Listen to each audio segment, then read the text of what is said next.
The season long around Halloween starts to make a little bit of a left, but as we say that, it made a left with about 5 minutes to go in a certain game. Tebow. He wins. He wins. If you didn't see it, we'll show you a little. We'll talk about it. The Miami Dolphins trying to win for the first time, and you might have heard of Tim Tebow starting for Denver with only one win on Gator Appreciation Day. And they appreciate Tim Tebow having words with his old coach, Urban Meyer. They honored the team at halftime that won the title in 08. 15-0 with under 3 to go, and Demaryius Thomas takes this pass from Tebow. It's 5 yards at 15-7. Onside kick. Marlon Moore has it for the Dolphins. He loses it. It's out of his hands. Really, does Disney write scripts like this? Because Miami has it, I got it, and the game is over. Not! The game is now in Tim Tebow's hands. For everything but the last 5 minutes, they went nowhere. Oh my goodness, it's Daniel Fells, who Daniel fells down at the 3-yard line. Tebow, screen, Fells. He fouls into the end zone. But they still need a 2-point conversion with 17 seconds. What could happen? Tebow on the draw. We're tied at 15. Dolphins win toss. Matt Moore, sack, DJ wins, ball out. And the Broncos recover in field goal range. Very carefully gaining 2 yards. They bring out Matt Prater for a 52-yard kick that's good from 65. And you just don't write it any better than this. Denver, mired in its own way for 55 minutes, scores 15 points at the end, gets the field goal in overtime, and the Broncos and Tim Tebow win in Miami on a day he and his ex-Gator mates of 2008 were honored. He honored everybody back by this win. The first team since the merger to be 15 or more down with 3 minutes to go and win the game. How's that for a start for Tim Tebow? We have a lot of heart and we have a lot of courage. We're going to fight to the end and we're going to continue to believe. And, that's my fault that we were in that position in the first place. I just got to play better in the first 3 quarters so we don't have to make that comeback in the fourth. We didn't throw the ball as well as I'd like, and particularly early.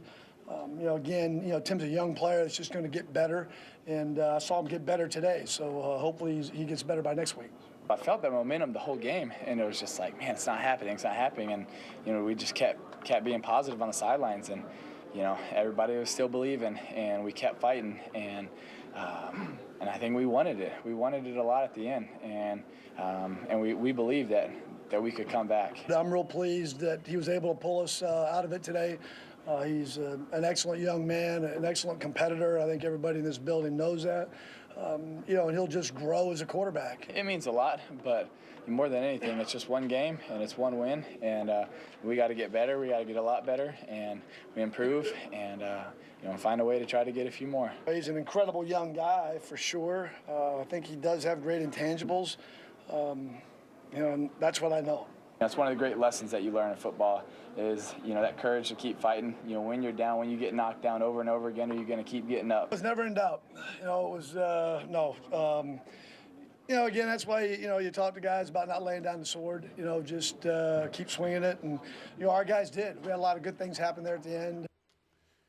Well, look, it was just the greatest quarterback performance of all time, no. But given the circumstances that, let's see, 5:23 to go, they got the ball down 15-0. 80-yard drive, 56-yard drive. You saw the onside kick. I'm just giving the numbers, and I'll let you guys go. You saw the 2-point conversion. They each had the ball in overtime. Then Miami fumbled it. Tebow, 4 of 14 for 40 yards until about 6 or 5 minutes left. Ends 13 of 27 for 161. He was sacked 7 times. He ran for 65 yards. Forget all that. Denver won the game. So, I defer to the quarterback.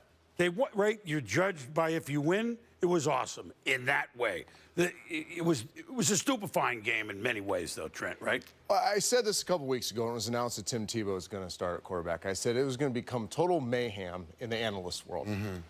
Because most people have already come to a conclusion on who Tim Tebow is. You know, the skeptic, the critic is going to look at today, and they're not going to be able to look past the first 3 quarters of just atrocious quarterback play.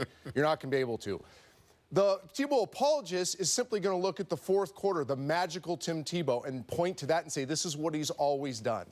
The problem with that, it's somewhere in between, and both of those points have validity. Number one, you cannot escape the fact that Tim Tebow is an incredible competitor, and maybe his greatest attribute is that he has great self-belief. It can go so bad for him and his team for a long stretch of time. In his mind, he believes the next play is coming. The problem lies in that the first 3 quarters of play, the lack of execution at the quarterback position tells people that study the game that this type of performance is not sustainable. At some point in this league, you have to beat people with the ball, not with intangibles and not by extending the play. And that's what's going to go on for a long period of time. Tim Tebow has some incredible attributes that are built into the layers of quarterbacking. He can extend the play. He can play schoolyard ball. He has a great presence. He makes people around him better. But those 2 attributes are there to enhance the quarterback position. That's not the foundation of the quarterback position. We're going to see an 11-week sample, If he does this 8 times, I'm all in. The odds tell me that he's going to be forced to play real football for long stretches of time, and he's yet to prove that he can do that. Well, I agree. With 5 minutes left in the game, Tim Tebow had 4 completions for 14 net yards. That is not enough to consistently win, if ever, in the National Football League. However, and I'm going to change the wording just a little bit, the Tebow faithful will say that what he did is win the game, and that is all that matters. The Tebow folks who do not like him, who do not think he's going to be successful, will say that this is the kind of play you're always going to get from him. I think it's somewhere in between. Yeah, I agree. I think it's somewhere in between. When guys are open by 8 yards on the sideline and you throw the ball 8 yards out of bounds, that's not going to work in the NFL. But when he got down into the red zone, we called the 2-point conversion. We knew exactly what it was going to be. We called the getting on the move and throwing the football. He refuses to believe. Even during the time during that game that he was playing poorly, that he was going to lose that game, and somehow he manages to transfer that attitude and that emotion to his football team, and they ended up winning the game. I mean, I don't want to go out and say, look, the Miami Dolphins are a horrific football team. They really are, and winless for that. So he pulled out a historic win. Yes. Historic. You said the numbers. Yep. It's a historic win against a winless team in his first effort as a starter this year. Well, let me just tell you, because both of you stated it beautifully. I mean, we can go on. We're going to go on for this for 11 weeks. What's to say? This is the first. I know he made 3 starts last year at the end of the year. I got that. He's now 2-2 as a starter. What's to say, Trent or Tommy, that in his 4th game, just to pick a number, I don't know who they're playing, where the game is, it doesn't matter, that some of those balls that sailed by 8 yards over someone's head are markedly on point? I mean, it's a pretty nerve-wracking spot that he was put in. And actually, I don't know, a lot of people probably would have preferred not to have your old teammates from college around today. You know what I mean? I don't know that. I'll say this to the hardcore skeptics, too, that want to see Tebow fail, and there are those out there. There are. Absolutely. I would rather have this. Okay, a guy that stinks it up for 3 quarters and then just finds the will to succeed than a guy that looks awesome in shorts and just is built to throw a football and then can never make a play for you in the 4th quarter when you need it. And those guys exist. I'm just saying, Tim has to get a little bit of that glamour in his game. That's right. A little bit of the sharpness. I don't think he needs Aaron Rodgers level. He doesn't need that level. He just needs some of it. And the problem is now, it's not getting much better. Now we got 11 weeks to see if he can turn into a better passer. And if he does, why wouldn't he? I think he has a chance. He has a chance. The mechanics are not good. The limiting factor in reaching your athletic potential is flawed mechanics in any sport, in any position. If your mechanics are that flawed, you won't reach your human potential as an athlete.